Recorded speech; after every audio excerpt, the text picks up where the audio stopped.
Good morning. Hope everybody's having a great week.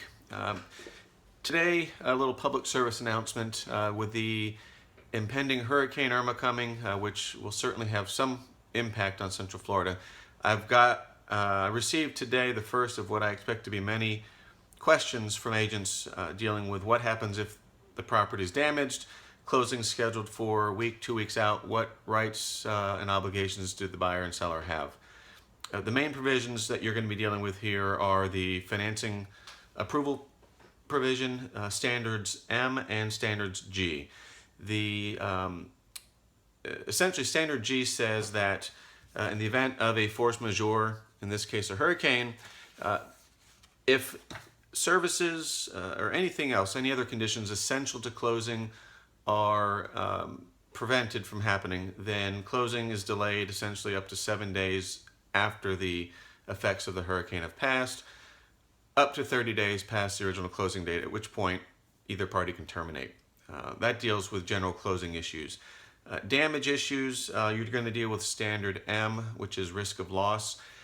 And the gist of that provision is that as long as the damages don't exceed 1.5% of the purchase price, then the seller is required to make the repairs. If the repairs can't be completed as of the closing date, then up to 125% of the estimated cost to finish the repairs are escrowed at closing, and the parties close, and the seller still has a continuing obligation to complete the repairs.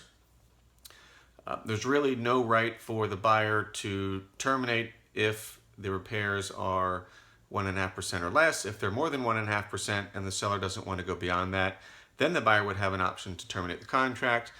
A little unclear what happens if the repairs are more than 1.5% and the seller is willing to pay for all of it. Under that scenario, potentially the buyer could be required to stay. The practical issue here is if you have financing. Most lenders typically aren't going to want to close and fund on a property that is still damaged. They would either require that the repairs be completed prior to closing, or they're not going to approve the loan with existing damages. So under that scenario, if the lender won't fund, the buyer can't close, they would typically rely on the financing contingency period.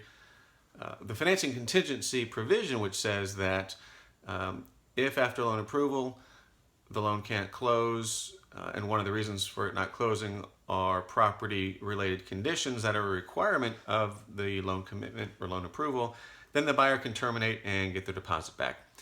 Obviously, there are going to be many different scenarios, so this is not a one-size-fit-all answer.